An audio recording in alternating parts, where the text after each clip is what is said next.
people here are under 40? And he didn't get any hands. And then he said, well, someone from the back said, all right, make it 50.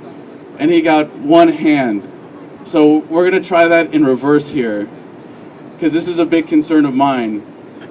How many people here are over 50? Liar. Liar. That's Grant, friend of mine from college, a good supporter of the campaign. But, all right, so how many people here are over 40? All right, we got a few brave souls. How many people here are over 30? So, all right, 20? Woo! That's awesome. Okay, how many people here are under 20?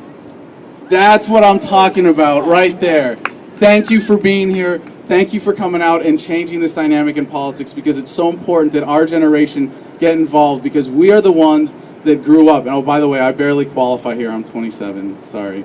But we are the ones that grew up with the truth button one click away right there on the internet. And you can lie to us, but you can't get away with it for very long. And we have seen how the internet has been a game changer in so many other dynamics of politics, and yet we have yet to see the implication of our generation finally getting involved in a powerful way. And I hope that my campaign can do that, because in the meeting that we had following that one in Santa Fe, they said how many people are under 40, and we had at least a third of the room. So we're making progress.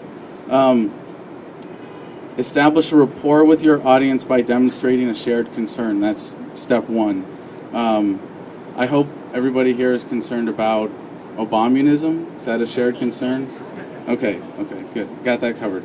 Because I was at Freedom Fest, and I gave another speech there, and a woman said, when I was talking about all this about our generation, she said, well, you need our support too. And she was talking about money. And I was like, yeah, well, that's nice, and it kind of threw me off guard. It was my second heckler of the event. It happens a lot to me, but if you're not pissing people off, you're not doing it right. So she said, but you need our support too. And I just was like, I'm so sorry. I'm sorry I made that dividing line. I'm sorry that, I pointed out how our generation is special and so on. But, what I wish I had said was, no, we don't. And in a sense, we really don't. We don't need their support. And you know what? The people that are being born today don't need ours either.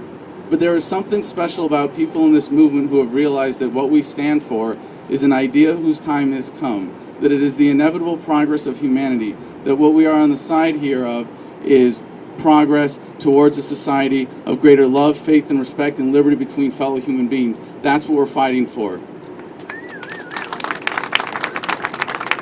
There's some old people who see it, and they're a little rare. But I know everybody here gets that. So thank you for being here. I got, apparently I'm supposed to be a co-MC. Jeff, why are you cutting me off already? I'm only through step one here. This is your format. There's 6 steps.